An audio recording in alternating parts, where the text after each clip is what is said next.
All right, how you guys doing? Today we're talking about rich spending versus poor spending. Yep, It's the big difference. there's a big It's difference. a big difference.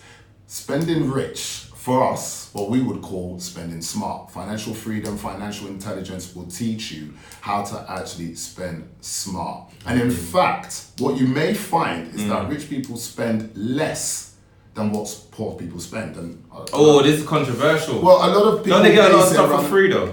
They do. But also, I think they are, and it's commonly spoken about, they are focused less on their image. Imagery for a poor person is key. However, I am a big believer in actually living good, having nice things. Yeah, I agree. I think you've got to have it. So my rich spending isn't don't own nice things. No. Yeah. Exactly. Sorry, I had to. Oh, nice things, yeah, bling, all of that. Have it, but how do you get it? How do you pay for it? How do Yeah. you consistently Seriously, manage it? Does it negatively affect the way you live? Because Yeah. ultimately, I'm about happiness, though. Be true to yourself. I got to be happy. Yeah. I got to enjoy. I can't have these nice things and they're weighing And me then down. you can't eat. You can't go on holiday. If you can't buy it twice, don't buy it. Boom. And that's one of my big lines. Did you? Yeah. Did you take that from me? No. Did you say that? Well, I've said it several times. Oh, seriously? No, but I took it from James Caan, and he wrote that in his book. And he was saying. If I you may know- have taken it from you. Sorry. yeah. They, No, but no. Look, It's copyright. fun and jokes aside, spending is something that people tend to avoid the topic because everyone has done things in the past which they thought, why did I do that? Or you buy things and you're like, oh, I deserve it. And you just buy it. You don't even think about really, can I actually afford this month? And you don't have a budget tracker. You don't really know where your next bit of money is coming in. And you might have just swiped it on a credit card. I've been there before. I've done it. When I was at university, I was reckless. I would get my student loan and I would do foolishness. But I realized quite early on that if I keep doing that, then I'm going to have some bad habits and I'm not going to end up with much. And the last thing I wanted was to be 40 years old and not have anything to give my children. And then I didn't want to reach 50 and be tired and think, oh, I'm really tired now. I'm thinking about retirement, but I have to keep working all the way to retirement. which And- many of our parents, family members are in those positions, Yeah. and I think the key thing is learning from that. Yeah. And trying to change. But just one thing I wanted to say, because when we're talking about this topic, I don't want anyone to feel like there's a personal vendetta against them. If we mention things that you think, oh shit, like I do that too, I'm going to be real with you. Because you don't naturally learn these things if your parents may have not taught you them, or if you haven't gone on a self-education journey yourself. I went on a self-education journey before I decided to do like more reckless things, because I thought, damn, like, why am I so broke at the moment? And my mom and sorry, not sure. Sorry, I think the camera video it's almost dying. literally just conked out on us. Yeah. But Rich anyway, spending would have yeah. probably got No, a stronger charger, yeah. or maybe a Samsung is spending. Listen, still be. let's not do the Samsung. How much is an iPhone? It's a lot of money. It's very expensive. Yeah, but so is Samsung. But anyway, back to the topic, right? Back to the topic. If you don't educate yourself and you don't learn, then honestly, as cliche as it sounds, you won't earn. So you have to kind of focus on how do rich people invest? How do rich people spend money? And a lot of that comes from investing in assets first before buying liabilities and buying luxury items. So a lot of people say, oh, Dom, you dress well, you're flashy, rah, rah, rah. But I didn't start buying luxury items, so I was probably about 27, 28.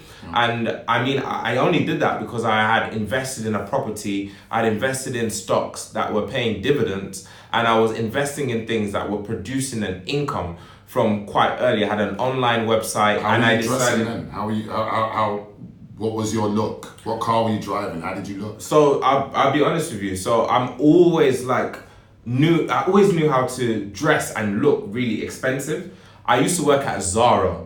You know Zara, right? Come on. Yeah, and Zara, it makes things for you that are really fitted. It's like your clothes look so tailored. So I would wear that and then I maybe drop something that you might think is designer, but it just really isn't. Yeah. But I carry it in such a way. Plus I'm quite I've got a decent physique. So I looked like expensive anyway, without kind of like blowing like smoke Too up my ass, horn and yeah. that, but But hey, why I'm just not? being real. Yeah. But and I didn't have much, and then when I started working at a good job, I was working at company Channel 5, right? I bought a Yamaha R6, I bought a motorbike, and that was probably my first treat. But I didn't have any Rolex, I didn't have any, nice brand new car, and didn't have the big house or a big flat, didn't have any investments overseas, nothing, right? Didn't have any online store, nothing. So I dressed quite simple, but at the same time, you knew that, okay, this man means business. I'll still wear a good suit or something like that, right? But it wasn't like anything from Savile Row, just a normal suit. But in terms of like rich spending versus poor spending, it really comes down to investing in assets first. If you read Rich Dad Poor Dad, like Robert Kiyosaki talks about this a lot. In terms of your asset column, having things that pay you is so important. Don't rely on just literally one paycheck, because it won't stretch. Nope. It won't, honestly. It can go. And especially if you are someone who likes to spend, because then that means you're putting a lot of weight on that one income. Your disposable income from one income is not going to be, it's going to be marginal. And it also means if any circumstances change, the keeping up appearances can be hazardous for your health. Yeah, and I mean, not everyone watching this is going to be the keeping up with appearances type of person. Like, it's a funny one, because sometimes I go out and I don't really care what I'm wearing. I look like probably homeless sometimes. And I don't really care what people think, because I know what's in my pocket.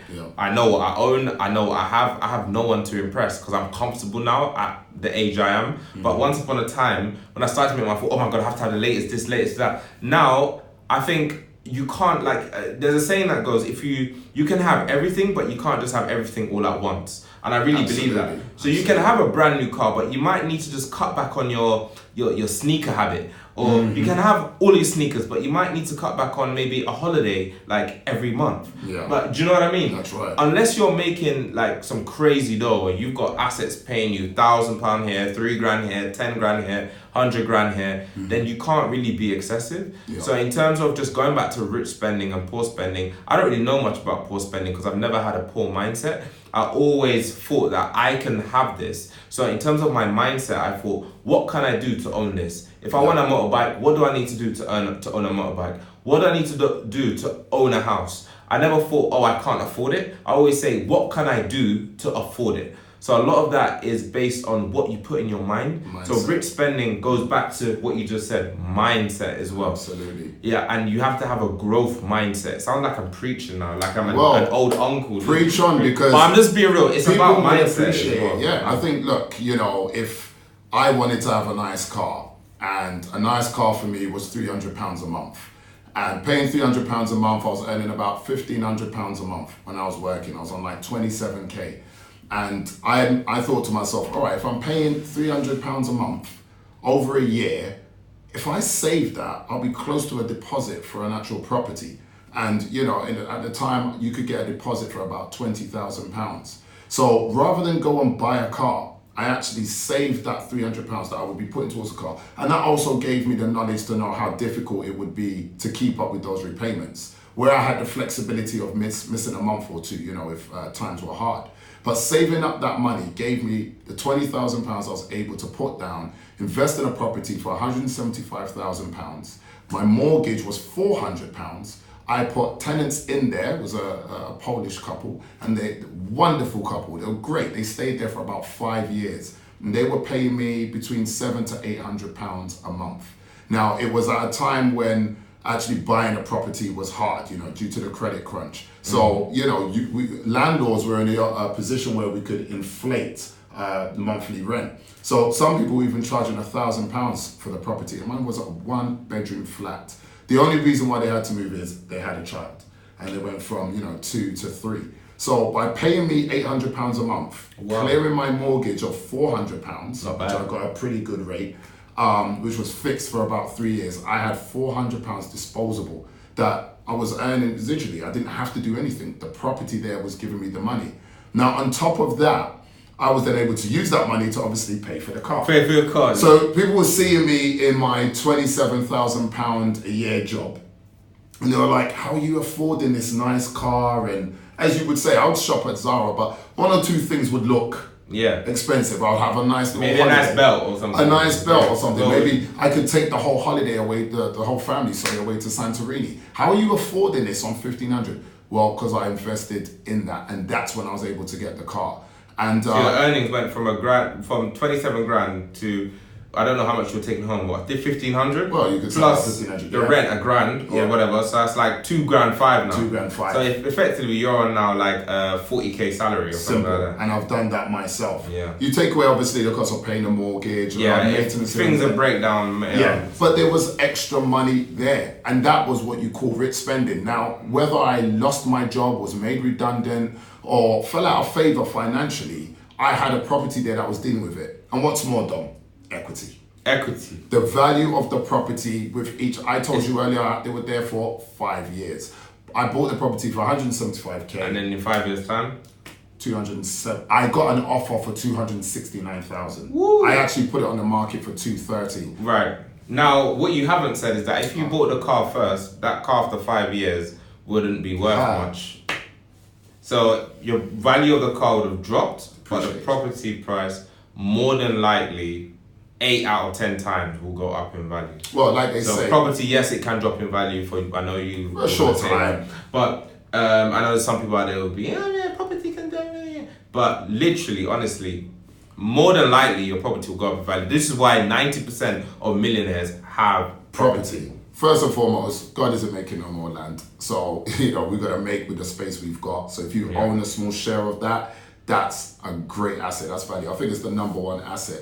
And, I think during those 5 years, the value of the property did dip. At one point, it was like 150,000. I was minus 20k on what I had purchased it for due to the crunch, but just stuck it out. Hold. Kept the tenants happy. That's why I said to you the rent fluctuated. And you had a between fixed 700. mortgage anyway. I had a fixed mortgage, so it was great. And slowly, the value went up. And I kept on carrying on with other aspects in my day job. So that's rich spending. Rich because spending. poor spending would have been, forget trying to buy a home. I'm just going to get a car and I'm going to flex. There you go. Buy the home first. Yeah. And then buy the liabilities after. Yeah. 100%. Cool. Boom. That's rich spending versus poor spending. So, if you have any questions, you got any comments, leave them. We'll get back to you. Thank you for your time. Thank you. Peace.